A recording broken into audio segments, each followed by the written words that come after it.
Bismillahirrahmanirrahim. Alhamdulillahi Rabbil Alameen. Wassalatu wassalamu ala ashrafil anbiya'i wal mursaleen. Muhammadur Rasulullah sallallahu alayhi wa alihi wa sahbihi wa sallam tasliman kathiran kathira. Amma ba'du. Assalamu alaikum wa rahmatullahi wa barakatuh.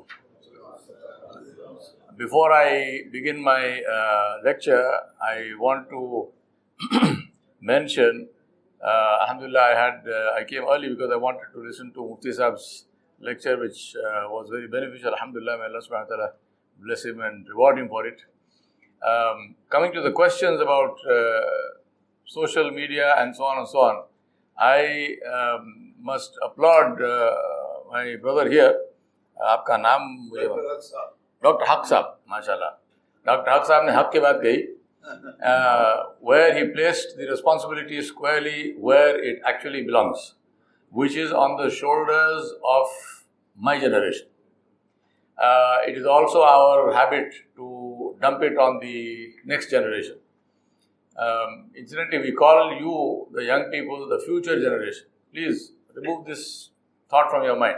The future generation is that which hasn't been born yet. You exist. You are the present generation. You are not the future generation. There are two main contributions that our education system has done for us. One is that it delays maturity. It does not give maturity, it delays maturity. So a 20-year-old and a 25-year-old considers himself to be a boy. When at the same time, in the same breath, without even, taking a new breath, we like to talk about people in the Salaf Salihin who were doing remarkable work which is remembered today, centuries later, when they were much younger than your age. They didn't consider themselves to be boys or girls. So, delaying of maturity. The second thing which our education system has given us is the figment of the imagination that just because you have an excuse, it is okay. The reality of life is, excuses do not change reality. It is not okay. Just because you have an excuse, it is not okay. And these are the two big problems that have been foisted on us, and I think it's a good idea to take it off. And Jazakumullah khairan to our brother Dr. Haq for mentioning this. I recall two very interesting and amusing, in a funny sort of way, incidents. I was speaking at a conference in Chennai. And at the end of the conference, this lady comes up to me and says, "Can you please speak to my son?" So I said, "For what?" Usually that's bad news. Nobody wants me to speak to their children who are doing well. So, "Can you please speak to my son?" So I said, "What?" She tells me, "This is the 6th time that he has lost his phone and I bought him a smartphone for the 7th time." So I said, "Can I ask you a few questions about your son?" So she said, "Yes, please." I said, "What car does he drive?" So she told me the name of a very fancy car. I said, "How much pocket money does he get?" So she said, "So much money." So I said, "I will give you a solution." She said, "What's the solution?" I said, "Please adopt me as your son." I'm getting free money. I'm getting a free cell phone. And any number of times I keep losing it. My mom buys it for me. I get a fancy car. I have a credit card which is charged to her account. This is... So I said, "Please adopt me as your son." That's the best solution, right? Another one, I went to this friend's house and again, there's no free lunch, and I'm sure Mufti Sahib will agree with this. हमारे कोई फुकट में खाना कोई नहीं खिलाता. बुलाए तो जरा कुछ बात करिए. So, नहीं है नहीं. So the point is, हमारे साथ जब आप please.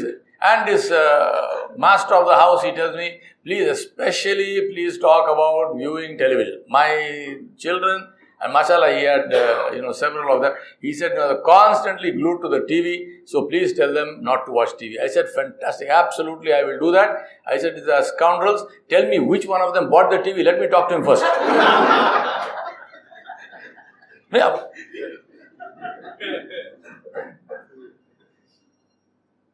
Please understand this dumping blame on somebody does not change the reality, right? You bring a TV, not only do you bring a TV, Allah has given you more money than brains, so you also have a room in your house called TV lounge. उसमें क्या तहज्जुद पढ़ेंगे आपने? What do you expect him to do? TV launch mein TV dekh. Aur kya karu? So, the blame is not somewhere else. We have to own the responsibility. What Haq Sahib said, so sad to hear this. Ask your son where he went and see what he tells you. Inna lillahi wa inna ilayhi raji'un. How did he get there? How is it that he got... He was not like this when he was 1 year old, 2 years old, 5 years old. No. You trained him to be like this. And therefore, whatever happens in the akhirah is between Allah subhanahu wa ta'ala and his ibad. Allah has given you the punishment of that right here in this dunya. Because in your own house, if your own children do not give you izzat, then what is your life? So please, my brothers and sisters, let us wake up. It's high time we woke up. And that's why I say it is not how much you know, but what you do with it. It's not how much you know, but how much you do that makes a difference. This is the reason why there is so much of importance and so much of emphasis on amal in Islam. Knowledge is required, but knowledge alone will get you nowhere. On the other hand, knowledge will become a hujjat against you on the day of judgment if you have not applied this knowledge in the right way. So let us focus on this and say, what is it that I must do? I can probably say with complete confidence that all the people in this room, if you never learned from today, if you never learned one single new fact or thing about Islam from today until the day you die, you learn nothing new. You still know enough to go into Jannatul Firdaus bi ghairi hisab, inshaAllah. What you know already is enough to take you there, provided you act on it. How many of us do not know the hadith or the mafhum of the hadith where Rasulullah sallallahu alaihi wasallam is reported to have said that Allah subhanahu wa ta'ala says, it's a hadith Qudsi, Allah subhanahu wa ta'ala says that if my slave worships me, if he does the 5 fard salawat at their correct time, then on the day of judgment it is my responsibility to forgive him and enter him into Jannah. The one who does not do that, I do not have this responsibility. I may do it, I may not do it. Don't we know this? So is this enough, no? I mean, if we know this and if we follow this, inshallah al-mustan, we have all the reliance on the mercy and forgiveness of Allah subhanahu wa ta'ala that He will forgive us. So this whole, again, this is fitna and this is from shaitan.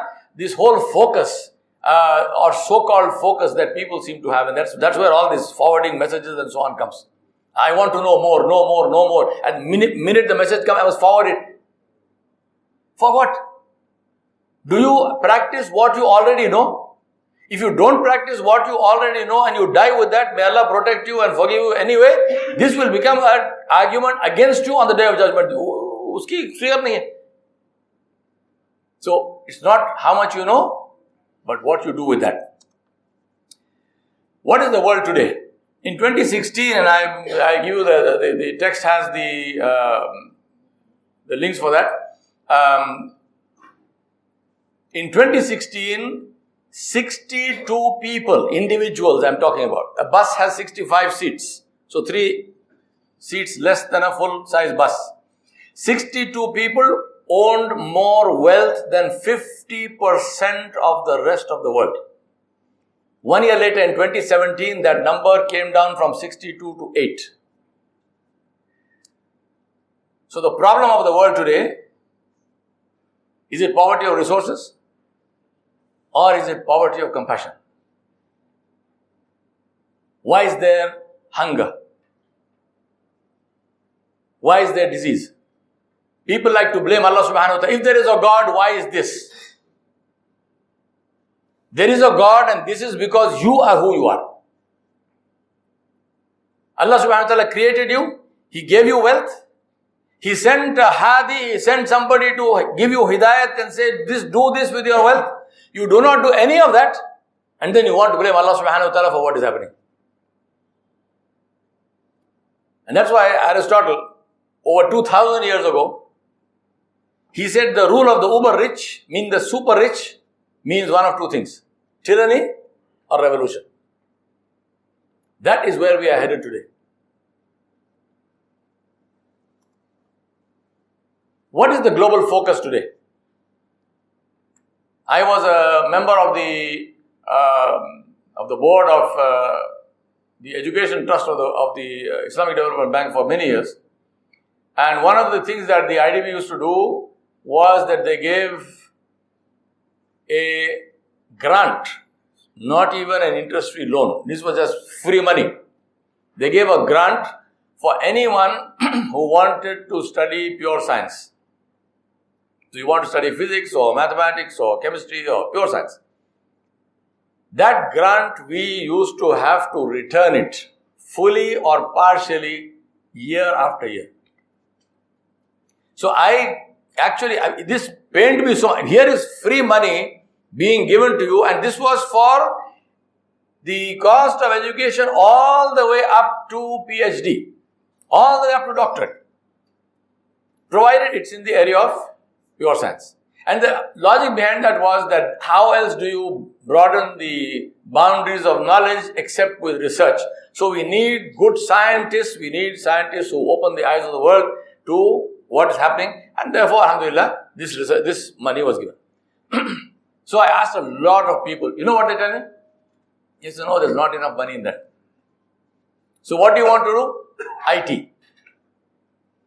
So you want to be a computer mechanic, but you do not want to be somebody who invents computers. There's not enough money. A friend of mine, there was a recruitment for armed police, state armed police in Maharashtra.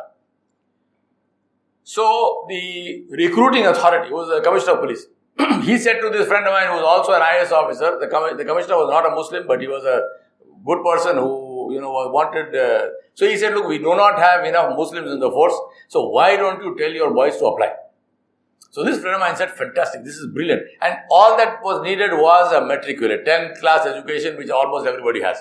And then you have to be physically fit, that's it. So he went and they were recruiting something like 3,000 policemen. So he went and he talked to the masajid people and he put posters everywhere and so on and so on and so on. Guess how many people applied? Yes, give me a number. 3. So this friend of mine, he was heartbroken absolutely. So he went to people and he said, why did you not apply? You know what they tell him? Saab, usme upar ki amdani nahi rehti. Muslims. He said there is no scope for bribery in that. Because the armed police, you're not a traffic policeman, you're not somewhere standing on some. Tell me, where do you think this will take us? Global focus, this is the issue. Today the big argument that is happening globally, you know the argument, you know the crime that was committed. But what is the argument that is being presented to the world? How much money is affected by this? If justice is given, how much money will be lost? Yes or no? Bottom line, this is the argument. Argument is not whether the crime actually was committed. Argument is not whether somebody should be punished, whether murder is a crime, whether torture is a crime. No. Nothing matters. Money. Single point focus. So what does this mean? As my introduction, I'm a corporate consultant. I've been a corporate consultant now for 35 years. Single point focus of any corporation, maximize shareholder wealth. That's it, period. Single point focus of any corporation, maximize shareholder wealth. What does that actually mean? It means margins must go up. How will margins go up? When input cost comes down. How will you do this? How will you send up margins and bring down input costs? By automation. Everyone thinks that AI, artificial intelligence, people think it's very sexy. And everyone's up to, oh, AI, because you see something on your phone. Like your autocorrect and whatever else. You know what AI is really meant for? It is meant to eliminate you. I'm not against it. Believe me. I'm not against it. Artificial intelligence is designed to give you the same service or much higher quality service at a lower cost. Not the same cost. Higher quality service at a lower cost. That is what artificial intelligence is. And whether you like it or not, it is going to come, it is already there. So when you have a single point of focus, which is only money, nothing else matters, then what's going to happen? What is going to happen is that your jobs will cease to exist. Because you cost money. You have issues. You have problems. You fall sick. You get pregnant. You need maternity leave. You need annual leave. You get offended. If I talk to you, then I have to deal with some union. Instead of you, if I use a robot, robots don't get pregnant. They don't fall sick. They don't need annual leave. They don't need nothing. They just turn them off. If the thing goes bad, chunk it, put another one, you're done.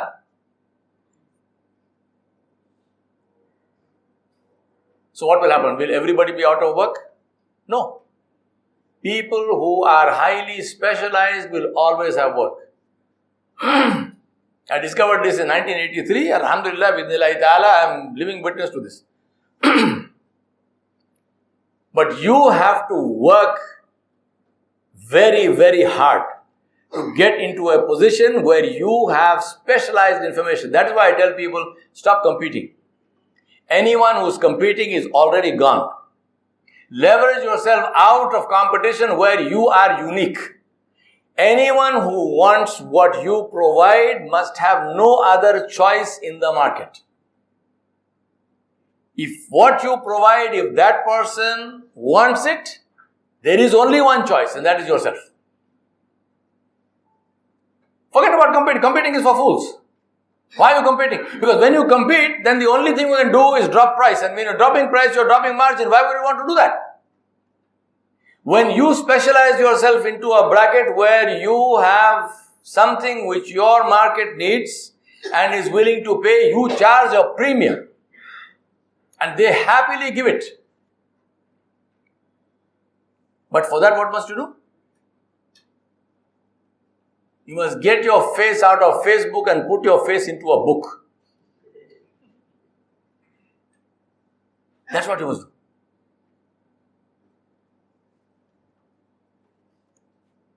My brothers and sisters, in 1631, the foundation of a building was laid, which was finally completed in 1648.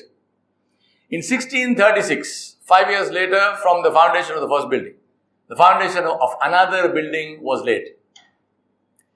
Both the buildings exist today. The first one has 2 occupants, both dead. The second one has thousands which enter it and leave. And they go out there to rule the world. I'm talking about the Taj Mahal and Harvard. The question to you is, what choices are you making today? And what is the real cost of that choice? If Shah Jahan had decided, I'm not against him setting up something in memory of his dead wife, but instead of a tomb, if he had decided to build a university, then her name would have been a lot more than a footnote in history. Quite apart from Sadaqatul Jariyah and this and that, just purely from a secular angle, her name would have been far more than a footnote in history. The idea is not to criticize Shah Jahan. The idea is for us to look at ourselves and say, what are the choices that I am making as we sit here and as we listen? We have as an ummah, as a people, we are living a nostalgic trip. We talk about the golden era, and we conveniently omit to mention how many centuries ago that was. We talk about Baitul Hikmah in Baghdad. We forget to tell people how many centuries ago that was. My very simple question is this. Fast forward a few centuries. Fast forward 1 century. What do you think people 100 years from now, 200 years from now are going to say about our time? What do you think they will say? They will say that was a time when the Muslims placed more importance on whether or not to pray with a cap or without a cap, whether or not and where to fold their hands above the navel or below the navel, whether or not to move the finger in tashahhud, then they placed on salah itself. The Muslims were so involved in furu'i matail that they were willing to kill each other instead of focusing on the fundamental issues facing the whole community, irrespective of whether you are a Deobandi or a Barelvi or a Sunni or a Shia or a Hanafi or a Shafi'i or a Maliki or a Hanbali, whoever you might be, there are common issues. We're not bothered with that. We are not bothered with that. We are focused on divisive things. This is what people will say about us. Is that fine with you? If that is fine with you, then I have nothing more to say. But if that is not fine with you, and I sincerely hope it's not fine with you, then the time to change is when? Now. Please understand, others' achievements do not define us. What Al-Biruni did, what Ibn Sina did, what whoever did, including the Sahaba Ridwanullahi alayhim ajma'in, what Abu Bakr as-Siddiq radiallahu anhu did, what Umar ibn al-Khattab radiallahu anhu did, what Talha wa Zubair wa Sa'd bin Mu'adh bin Jabal radiallahu anhu ajma'in, what they did, what Khadija wa Fatima wa Safiya radiallahu anhum, what they did is with them. That does not reflect on me, it does not reflect on you.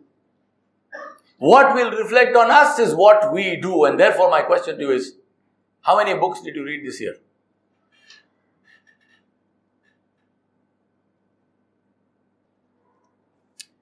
So my question to you is, do you want to leave a legacy? And with due respect, if you don't want to do that, the door is open. 3 critical attitudes that we need. And why that? You might say, well, attitude is not the only thing. I agree with you. Attitude is everything. First critical attitude is to differentiate.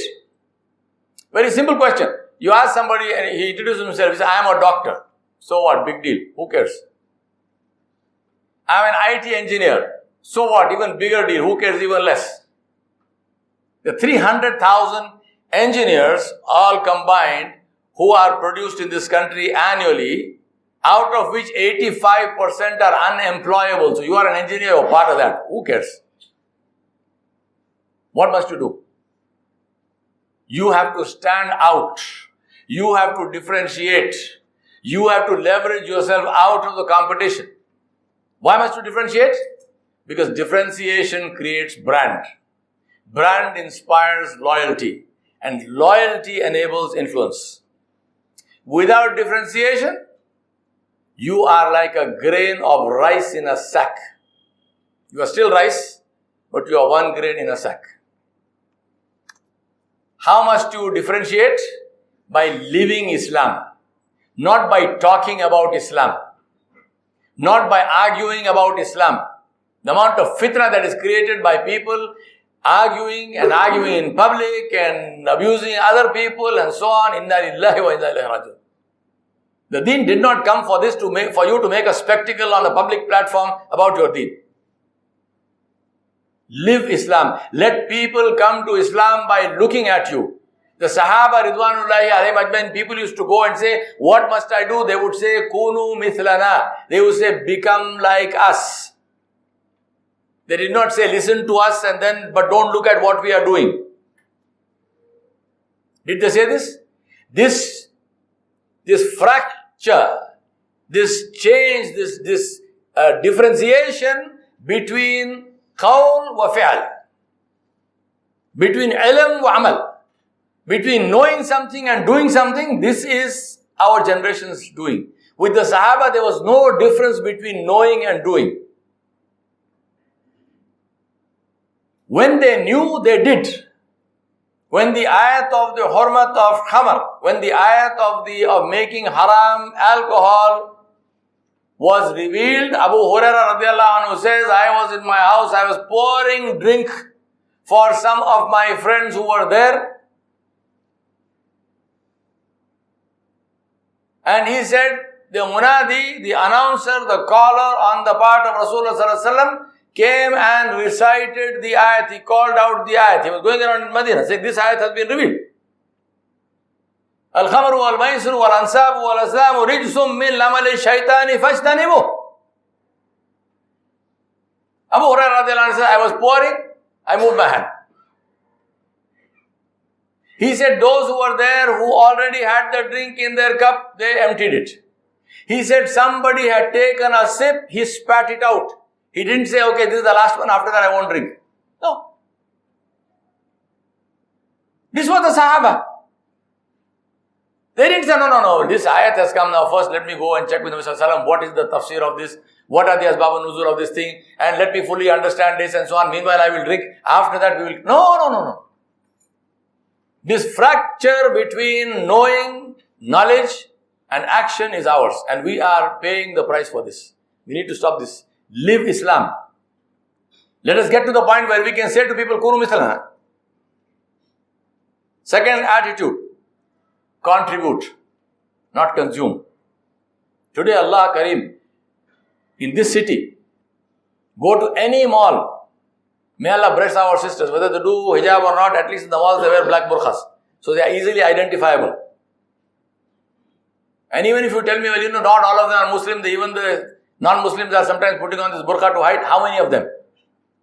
You go to any mall, majority, black burqas. You go to, in the night, 12 o'clock in the night, you go to especially Toli Chowki Sharif. पूरे टोली चौकी के restaurant चल रहे हमारे मुसलमानों के ऊपर. सही है नहीं? What we spend on our khurafat in our weddings, let me not even begin on that topic. You know how that sent my blood pressure to astronomical levels. Consumption. Why am I not mentioning what the Arab shuyukh do? Because what they do is a multiplier of what we do. That's all. I'm not saying they are free from blame. They are to blame for what they are doing. But what they are doing, we are doing less, not because our taqwa is more, but because we have less money. That's it. So contribute. What does that get you? Contribution and consistent contribution, not something you did once when the pyramids were being built. Consistent contribution. What does it get you? It gets you trust. It gets you trust. How do you build that? By focusing on the akhirah. The concept of net worth. Where am I? Where is Yunus bhai? There is. Ex-banker, mashallah. The focus of net worth was there in the time of Nabi Sallallahu Alaihi Wasallam as well in Makkah. You know what Islam did? HNI, high net worth individual. Islam changed high net worth individual from Abu Lahab to Abu Bakr as-Siddiq radhiyallahu anhu. It changed the focus from somebody who has a lot of money to somebody who has a lot of taqwa and character. You will contribute when your focus is on the akhirah. People say create a retirement plan. I said absolutely 100%. We must have a retirement plan. What's our retirement? when we go into the real retirement place, into the qabristan. In the qabr. That's the retirement place, not in this dunya. So what is that retirement place? I'm not sure if I have the name of the Khalifa from Banu Umayyah correct. I think it was probably Wali bin Abdul Malik. He came to Makkah for Umrah and he said, is there any one of the Tabi'in arrived? So they took him to one of the Tabi'un. And he said, I have one question. My question is, why do I fear death? He said, you fear death because your palace is here in this dunya. Your palace and all the luxury is here in this dunya. And in the akhirah, you have got ruins. He says, change that equation and you will not fear death anymore. You will look forward to going there. Because you have prepared for that. Contribution will come when we have yaqeen in the akhirah. Ask yourself a very simple question. You are doing something which you know is wrong. You are doing something which you know is haram. Why are you still doing it? It is not the shan of a Muslim that he deliberately disobeys Allah subhanahu wa ta'ala jalla jalaluhu. I am not going into the fiqh aspect of it. What happens to somebody who deliberately, knowingly does haram? Does he remain in Islam or out of Islam? I am not talking about all that. I am saying, where is our haya? Where is our sharam? Allah subhanahu wa ta'ala jalla jalaluhu, to whom I owe every breath I take, knowingly that He is watching, who was Sami'ul Basir, who alimun bi dhati sudur. I know all this, I still disobey Him, I still do what He made haram. Where is our haya? Where is our haya? Third attitude is to collaborate. You know the issue today, people say we have a lot of ikhtilafat in the community. And that is a problem. I say to them, no, ikhtilaf is not a problem. It is the lack of adab ul ikhtilaf which is the problem.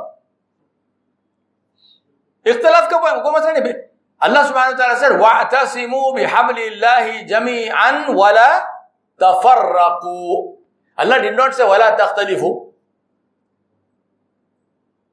Allah said, وَلَا تَفَرَّقُوا. Allah did not say, وَلَا تَخْتَلِفُوا. Allah did not say, do not have a difference of opinion. No. Allah said, do not use that difference of opinion to break hearts. Do not use that difference of opinion to build walls. Do not use that difference of opinion to curse somebody else and say, he is a kafir, she is a kafir, he is a murtad, he is a murtad. Don't do this. Don't form cliques and clans.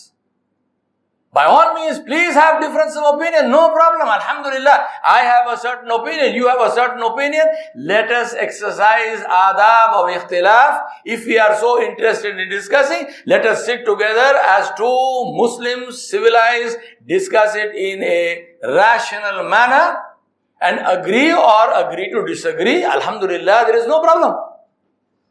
Our problem is not ikhtilaf. Our problem is the lack of adab ul ikhtilaf. We have made discussing our ikhtilafat into a war. We do it on the mimbar. We do it on a public platform. We publish articles against each other. We lambaste them and we do open ghibat. And then we convince ourselves and we say, no, this is not ghibat because I am only warning the people about this ban. Huh? Inna lillahi wa inna ilaihi. So we break up and we break up and we break up, and there are examples right here in our society where breaks have happened. My question is, when I ask people, I say, what happened to this break? No, today there is no problem. Alhamdulillah, both are together. My point is, if both are together, why do you have two offices? If both are together, how come you have two separate activities? What togetherness is this? Both are together means come back to the same place, which means one person. No, against my ego. Now I have my own followers, you have your own followers, and we are going to stay like that. But we are together. Collaborate. What is necessary for collaboration? Number one is humility, humble. Please understand, Allah is not sending wahi on you. Allah is not sending wahi on me either. At best, Even if I am the greatest alim on the face of the earth, which I am not, at best, if I have an opinion, that is my opinion. That is my understanding of something. It is not qat'i, it can never be qat'i. No matter what dalil I have. The only one who can give an absolutely qat'i opinion is Muhammadur Rasulullah sallallahu alayhi wa sallam. Khalas. Everyone's opinion. This is the basic principle of our Sharia. Alhamdulillah, the Aimma Ikram. What is the basic principle about difference of opinion? I have an opinion. I am right with the possibility of being mistaken. My brother is mistaken in my opinion with the possibility of being correct. This is our basic principle. How can we talk about this principle but we do not apply this principle? Basic thing required is humility. Be humble. Number 2, appreciate others. People who work with you, people who are in your masjid, people who are in your organization, appreciate them. Say something good to them. Write it down and say, I'm going to say something good to this person today. I'm not telling you, tell lies. Tell the truth. Speak the truth. Say, Alhamdulillah, this is something wonderful that you did. MashaAllah, very nice. Number 3, gratitude. Thank people. Nabi Sallallahu Alaihi Wasallam said, the one who has not thanked the abd has not thanked the Rabb. Thank people. Whoever gives you anything, say Jazakallahu khairan. Say thanks to that person. No matter who that person is. And especially when those people are powerless. Especially when those people are below you. Your servants and this and that, whoever it is. How many of us in our masajid, how many of us thank the people who clean the masjid? How many of us go? When you go into the masjid, mashallah, how nice, how sweet. You think it's magic? It just happened like that? Somebody is doing some work, right? So how come we don't thank those people? There was a lady, African lady who used to clean the Masjid Nabawi Sharif. Rasulullah Sallallahu Alaihi Wasallam did not see her for a few days. So he asked people, he said, where is this lady? They said, Ya Rasulullah, she passed away. He said, why did nobody tell me? They said, Ya Rasulullah, she passed away in the night. He said, why did nobody tell me? He said, where is the qabr?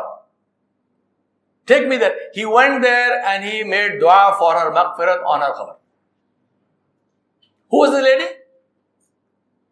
She was not the mufti of the time. She was not the akabirin amongst Allah knows who is akabir and who is, not akabir. But a lady who used to clean the masjid. Rasulullah Sallallahu Alaihi Wasallam was so conscious. He said, we have to thank this lady. Alhamdulillah, because of her work, we have a place which is clean. Gratitude. And last and very, very, very important, my brothers and sisters, wallah, learn to forgive. Learn to forgive. Forgive people. What is the dua that Rasulullah Sallallahu Alaihi Wasallam taught Sayyidah Aisha Siddiqa radiallahu anha when she asked him, Ya Rasulullah, if I get Laylatul Qadr, think about this. We have got used to simply narrating things. Think about this. What is she asking him? Laylatul Qadr. Which night is better than Laylatul Qadr? And she is asking who? She is asking Muhammadur Rasulullah sallallahu alayhi wa sallam. She is saying, Ya Rasulullah, if I get Laylatul Qadr, what dua must I ask? What do you tell her? Allahumma innaka afuwun kareem tuhibbul afu fa'af anni. This is the importance of forgiveness. Because if we don't forgive, believe me, there is no relationship in the world. Not between parents. Not between teachers and students. Not between spouses. Not between siblings. Not between anybody and anybody. There is no relationship that can survive if we do not forgive each other. No relationship. If you want a relationship to survive, you have to learn to forgive. Today we carry grudges. Allah Kareem. One single mistake somebody makes. One single wrong sentence somebody might say. And wrong according to you. Not that the sentence was wrong. Wrong according to you. And that's it. Khalas. 100 years worth of goodness, you will trash it and flush it down the toilet, and then you will say, I will not see him, I will not talk to him, I will not go here. Inna lillahi wa inna ilaihi raji'un. How long are you going to carry this garbage in your hearts? Forgive. Whoever you are carrying grudges against, make the niyat to forgive them now and forgive them. Go make salam to them. Go say, Alhamdulillah, I'm meeting you, alhamdulillah, jazakumullah khair. Apologize to them even if you didn't do anything wrong. Do that. If they chuck you out, if they throw you out, no problem, alhamdulillah, your responsibility is over. But go and do it. And do it properly. Don't say, I'm forgiving you, huh? Do it nicely.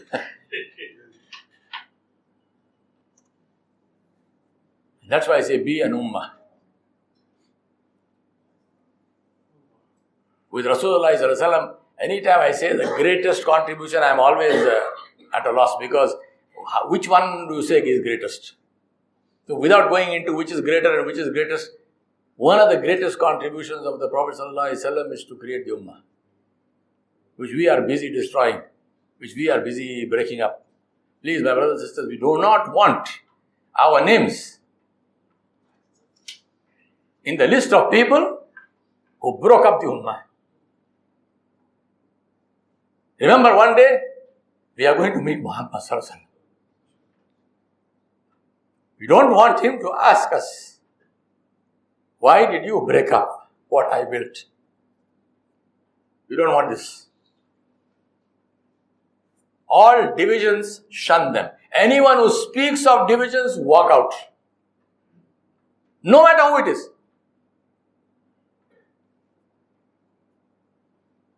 Be an ummah, one ummah. So what do you need to succeed? Number one, observation. We have to stop living like robots. We need artificial intelligence because natural intelligence has become zero. Right? Stop living like robots. Observation. What's observation? Observation is to observe what is happening and then to conceptualize a learning on the basis of that observation. So it's observation and conceptualization. Number one. Number two is the courage to stand up and say what needs to be said without worrying about approval from other people. I say this with adab, especially to the ulama. To give a khutbah is not fard. To listen to the Jummah khutbah is fard, not to give the khutbah. If you do not have the courage to stand up and say what needs to be said, go quietly, pray your Jummah and go home. I say to the people who run masajid, when you have appointed an imam and a khatib, you are subject to him. Don't worry about the fact that you pay his salary. That's nothing. Don't try to impose your will on the khatib and the alim. And I say to the ulama, have the courage to say what needs to be said. We all know, for example, just one example. We all know, for example, that to recite the Quran without proper tajweed, and that too to do it in salah, is this permissible? Who forces the huffaz to recite like express tense? And you want to finish 5 juz in one night, and 10 juz in one night, and the whole Quran in one night. And then we get into all arguments. No, इसकी भी इजाजत है उसके. तो क्या कुरान सही पढ़ने की इजाजत नहीं है? ये मेरा ये सवाल है. कुरान सही पढ़ने की इजाजत नहीं है क्या? But you put pressure on them, and may Allah forgive them, they've got a deficiency of calcium in the backbone, so they collapse and they succumb. Inna lillahi wa inna ilaihi raji'un. Have the courage to stand up and say what needs to be said. Doesn't matter who is displeased. Allah subhanahu wa ta'ala jalla jalaluhu, only and only His pleasure is required. Khalas. Number 3, consistency. Don't make your life ordered. I say make your bed every day. How many of us wake up in the morning and we make our bed? I do it. I went to HPS in the boarding, and if we didn't get it, we got a kick in the backside. So I learnt it. And that's a very, very important thing to do. And fourth one is structure. Create a timetable and stick to that. You know why books on, who buys the maximum number of books on time management? People who buy them and don't do it. So first question to you was, how many books did you read this year? Second question to you is, what are you doing about enhancing your value? Listening to bayans doesn't count. Listening to and watching videos on YouTube doesn't count, even if you are watching very great videos. Personal development, your own value, how are you enhancing it? It's a number. It's a specific thing that you can and should be able to say. If you can't say it, that's a measure of what you are not doing. So ask yourself this question. What you do not need. Many people go behind this thing. I have no inspiration. You don't need inspiration. You know what people call other people's perspiration inspiration? Not inspiration, it's just hard work. It's get up in the morning and do what needs to be done, whether you like it or not, whether you feel like it or not, whether it is convenient or not. What needs to be done, I will do. End of story. You do not need genius. You don't need an IQ of 200 plus. You do not need a powerful family. I've given you the list of books that you should read which support my arguments. You don't need to have some, great name and so on and so forth. And last and the least required is you do not need money. What's my dalil? My dalil is that the greatest goal that can ever be given to any human being on the face of the earth is the goal of taking La ilaha illallah Muhammadur Rasulullah to the whole world. And Allah subhanahu wa ta'ala, the one who gave the goal to, did not give him money. So who says money is required? Stupendous success with zero resources. This is the legacy of Muhammad sallallahu alaihi wasallam. So as they say, we have met the enemy and the enemy is us. And that's why I say excuses don't change reality. What must happen therefore? I'm now giving you a game plan, what you must do. Number one is connection with Allah subhanahu wa ta'ala jalla jalaluhu. The one who does not know his Rabb. The one who does not recognize his Rabb.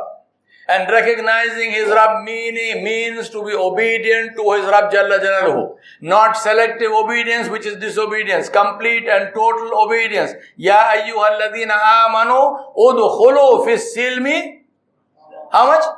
كافة ولا تتبعوا خطوات الشيطان إنه لكم عدو مبين قال جل وعلا. Complete and total obedience, connection with Allah subhanahu wa ta'ala. In my scheme of things, make tahajjud fard on yourself, because this is what Allah subhanahu wa ta'ala gave to Nabi sallallahu alaihi wasallam when he gave him nubuwwat. Among the first ayats to be revealed after the ayat of the first 5 ayats, there is a difference of opinion whether it was the first ayat of Surah Al-Muddathir or Surah Al-Muzammil. But among those first ayat to be revealed were Bismillahir Rahmanir Rahim. Ya ayyuhal muzammil قم الليل إلا قليلا نصفه وانقص منه قليلا أو زد عليه ورتل القرآن ترتيلا إنا سنلقي عليك قولا ثقيلا إن ناشئة الليل هي أشد وطئا وأقوم قيلا. Allah subhanahu wa ta'ala said, we know it is difficult to get up in the night, but that is the best thing. To understand the kalam of Allah subhanahu wa ta'ala and to build a connection with Allah subhanahu wa ta'ala.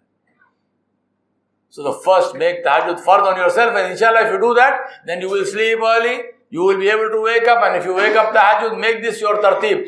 Get up, pray tahajjud, read some Quran, go to the masjid for Salatul Fajr. Please understand this whole idea of praying in the house. This is not from Islam, my brothers and sisters.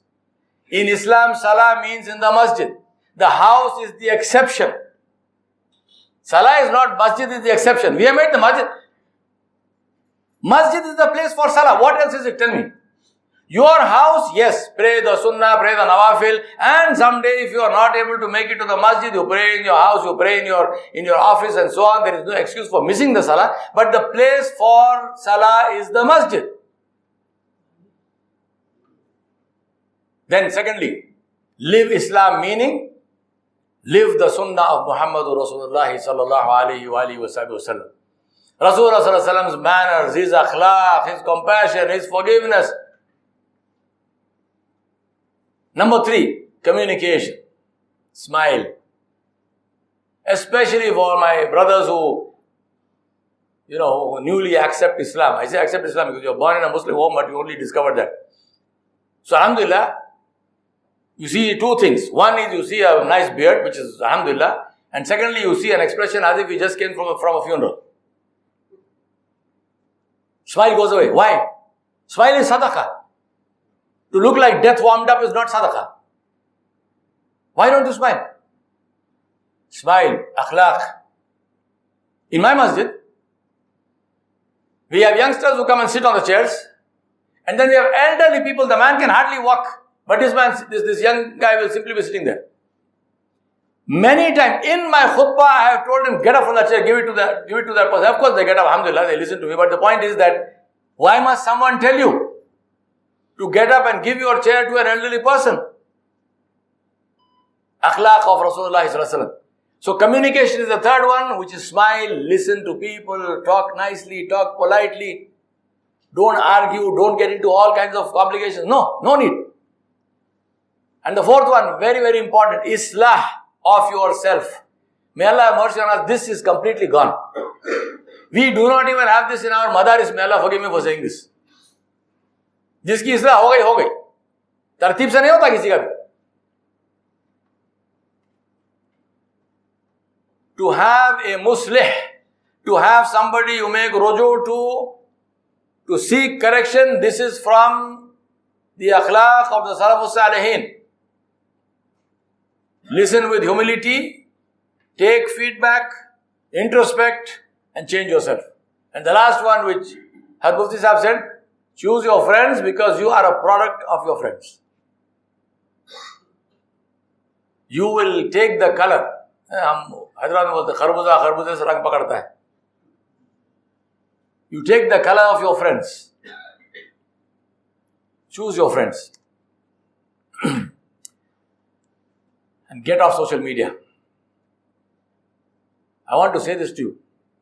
Before you reach home today, get completely out of Facebook, get off Snapchat, get off all of these things, just remove it. Get off Instagram. I don't know what's so great about some food that you are eating. Inna lillahi wa inna ilaihi raji'un. You take a photo, I'm eating this. La hawla wa la quwwata illa billah. Ajib bhai. Please get off all this. क्या भाई करेंगे नहीं करेंगे? खाली सुन के जाएंगे. सुन्नी मुसलमान सुन के सुन हो गया. Please get off social media. As I said, take your face out of Facebook and put your face into a book. That will do you a huge amount of benefit. Inshallah Mustan. I love this saying of F.M. Alexander. He said, people do not decide their futures, they decide their habits, and their habits decide their futures. Hey. Tahayat. My principle of question is very simple. You ask me whatever you want and I will answer whatever I want. So people do not decide their futures, they decide their habits, and their habits decide their futures. My submission to you, my brothers and sisters, is check your habits. What time do you get up? What do you eat? What do you do? From morning till night. Sit down and take an inventory. Who do you meet? What do you talk? Check your habits, because your habits decide your future. So allergy to feedback is allergy to survival. Allergy to critical feedback. Seek feedback. I want to leave for you a gift of mine. And the gift is this concept of mine called master or victor. Winner or loser. Which one do you want to be? How many of you want to be masters? Winners? Some of them. You don't want to. No, maybe somebody is saying, I want to be the biggest loser in the world. I mean, that also is a winning statement, because he doesn't want to be any ordinary loser. Biggest loser. My brothers and sisters, I submit to you that in the life of every man and woman comes a time when they have the unique opportunity to make an impact and influence people. A window opens in your life. We call this the window of opportunity. You know who can take advantage of that? Somebody who anticipated that and was already prepared. Let me give you some examples. There was always a need, from the day computers were invented, there was always a need for web-based free email. Yes or no? I lived in a time when you had to lick stamps, and I think there's more gum inside me than outside. So there was always a need for free internet-based email. But who capitalized on that? Samir Bhatia. He created Hotmail, and then he eventually sold it to Microsoft for 500 million or something like that. Nice piece of spare cash. When people say, I never had an opportunity, I tell him, don't lie to yourself. Everybody has an opportunity. There is no one in the world. Allah subhanahu wa ta'ala is al-adil. Allah gives opportunities to everybody. The problem is to recognize the opportunity and to do something about it. Not every opportunity is for money. There are different kinds of opportunities. The key is, make yourself such that you can recognize the opportunity and then you can take advantage of that. This is not some magic. You have to work day and night. But the good side is that results are hugely out of proportion to work, because Allah subhanahu wa ta'ala gives barakah. So I work for 8 hours and I get 20 hours barakah. Alhamdulillah. The key thing about this window is that the window is open only for a short time, and after that, once the window is shut, your life is effectively over, even if you remain alive. Living is not just drawing breath. Breathing is not living. A cow breathes, a buffalo breathes. When a human being is living, he is doing a lot more than just breathing. So what must you do? You have to face the essential truth that living life is a matter of making a choice. Do I want to be a winner? Do I want to be a loser? Do I want to be a master? Do I want to be a victim? Now you might say, what's the big deal about that? I'll tell you the big deal about that is that both these situations, master or victim, are subject to the same boundary conditions. But the results are hugely different. And the time to choose is? Time to choose is when? Khali Abdul Rahim sahab ki awaaz aa rahi. Allah jaza khair de. So, let me give you a diagnostic tool. How do you decide if you are a winner or a loser? Watch your conversation. Monitor your conversation. Do you complain? How many of you say that the problem of the Muslims today are all these Jews, or all these Americans, or the RSS, or the BJP, or this one, or that one? How many of us say this? How many times have you heard this? Does this conversation happen? Generally, that's the conversation. Are we looking at victims or masters? Victims, losers. Victims export blame. It's always somebody else's fault. Why is your career going down the drain? You know, my manager is like this. बहुत तासुब है हमारी company में, मुसलमानों को पसंद नहीं करते.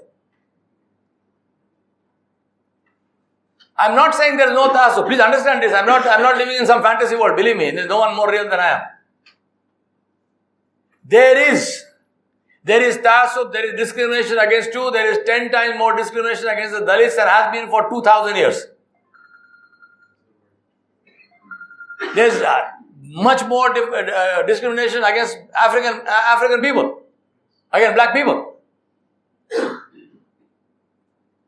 The winners are people who say, this is the situation, what can I do about that? How can I change it? How can I change my circumstances? How can I change other people? How can I change myself so that I am not a victim of that differentiation, of that discrimination?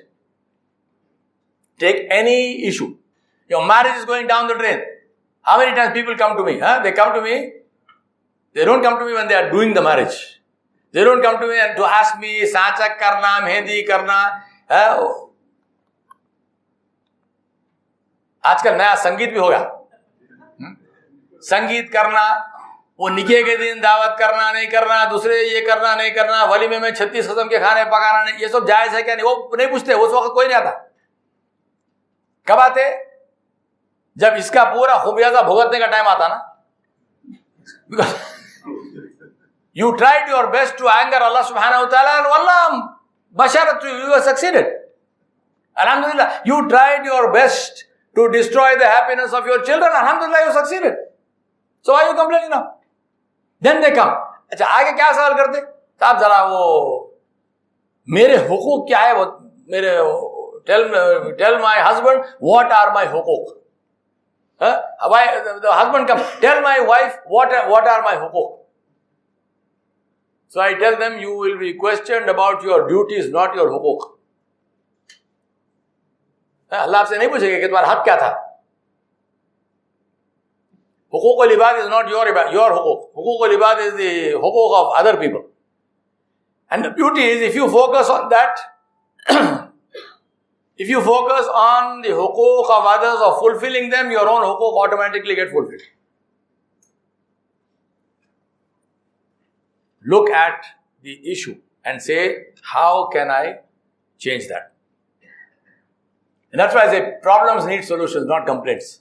So my brothers and sisters, please understand this. Yes, we are living in a difficult world. Yes, there is discrimination against Muslims, not only in this country, the whole world over. But think about it from another perspective. You know what I tell people? I tell people that if you wanted prime time on CNN, prime time on Fox News, prime time, and I don't have a TV in my house, so I don't have too many names of this channel, but you know the channels, right? If you wanted prime time on these things, what would you need to pay? Believe me, we are talking about 5 and 6 figure numbers. We are not talking about 100 rupees or something, right? What would you pay for prime time? You know how prime time is sold? 30-second slots. And supposing you say, I want to do a 1-hour program every day, how much would you be paying? You know something? Muslims today collectively have got prime time on every TV channel in the world free. You say people are discriminating against you. No, they are in your favor. They are giving you prime time on television free. And you are left free to write the content of those programs.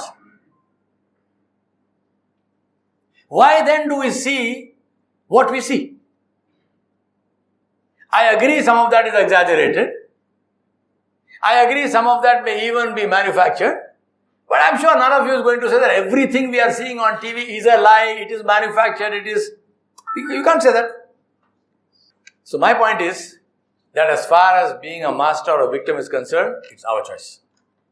Let us make that choice and choose to be masters and not victims. Right? Are you ready? Therefore, what must you do starting from now? Make a list. You know your life best. In your life, what are the changes that you need to make? Leave it like this. So ask yourself, in terms of my life, in terms of my challenges, to move from being a victim to a master, what must I do? What investment must I make in myself? How many of you, how much money did you invest in yourself, in your own learning, enhancing of your learning? Buying books. I asked you how many of you read books. You don't read, so I don't know what to say. But your investment in your own development, what investment did you make in the last 1 year? You will tell me, if I ask you, did you buy a new car? Maybe you bought a new car. If you say clothes, of course you bought clothes. You got clothes for the next 7 generations, but you still buy clothes. You're suffering from stress and you go for therapy to IKEA. I mean, I know all of this, right? But the point is, what are you doing for your own personal development? What is your investment? How much money? I want you to put a number on this. How much money? So I say that life is math. Right? Life is math. What is the math? My action and your reaction gets a result. So 2 into 4 equals 8. So now I say, well, I don't want 8, I want 16. So I am 2. My action, I am 2. Your reaction, My action I can control, your reaction I cannot control. But I want a particular result. So I want 16. What must I do with my 2? Make it 4. 2 into 4. Inna lillahi wa inna ilaihi. Tabhi math bhi nahi aa raha hai. Kya kare? 2 into 4 is 8. If I want 16, what must I do to the 2? Make it 4. Because the other 4 is not in your control. Most of us are focused on how can I convince that person, how can I make him do this. Let me tell you, you can't do it. Allah did not give you the control on anyone else. Allah gave you control only on yourself, and alhamdulillah, that is sufficient. You want to control the outcome? Look at yourself and say, what must I change in myself to get the outcome that I want? That's it.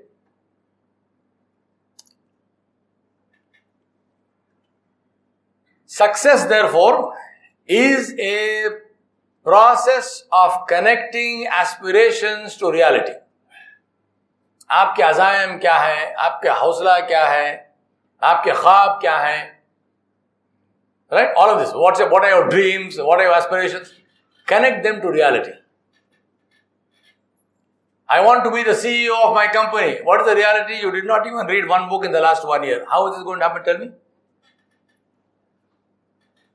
I want to be a great success. I want to make hifz of the Quran. Very nice. Alhamdulillah. Very good idea. How many ayat did you memorize in the last 1 year? Please. Connecting aspirations to reality. And if we take this on a continuum with ambivalence on one side and passion on the other side, then this is skewed towards passion. Mufti Sahib said very appropriately about entertainment. Now I say that Muslims do not need entertainment. Why don't they need entertainment? Because what they are doing itself is so fulfilling and it makes them so full of joy that they don't need something else. What goes for entertainment? Today, you know why the entertainment industry is so successful? Because we have made our life a living hell. So somehow you have to take yourself out of this living hell and forget yourself in a cinema theater or in front of a computer game or somewhere for 2 or 3 hours for you to retain your sanity. Otherwise you will go mad. So to prevent yourself from going mad, entertainment gets you lost in 2 or 3 hours and then you are ready to face the world. Islam says make your life such that every living moment is a moment of joy. You look at everything as Alhamdulillah, my Rabb Jalla Jalaluhu, so beautiful, mashallah. I'm so grateful to him, Alhamdulillah. What entertainment do you need? You are continuously and constantly connected with Allah subhanahu wa ta'ala Jalla Jalaluhu. Mufti Sahib mentioned the hadith where he said that the person going into Jannah, and may Allah subhanahu wa ta'ala include us all in that, inshallah, bi ghairi hisab. The only thing he will regret is the time that he spent away from the dhikr of Allah subhanahu wa ta'ala Jalla Jalaluhu.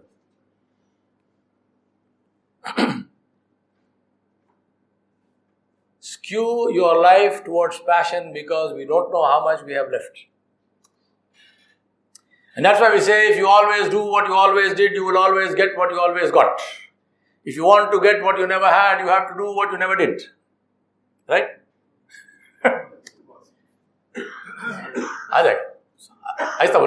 If you always do what you always did, you will always get what you always got. If you want to get what you never had, you have to do what you never did. So last slide is a reflection. Start, stop, continue. Think back in your life. When you go home today, don't go to sleep until you finish this. Start, stop, continue. What is it that you are not doing today which you must start? I'm not praying tahajjud, I must pray tahajjud.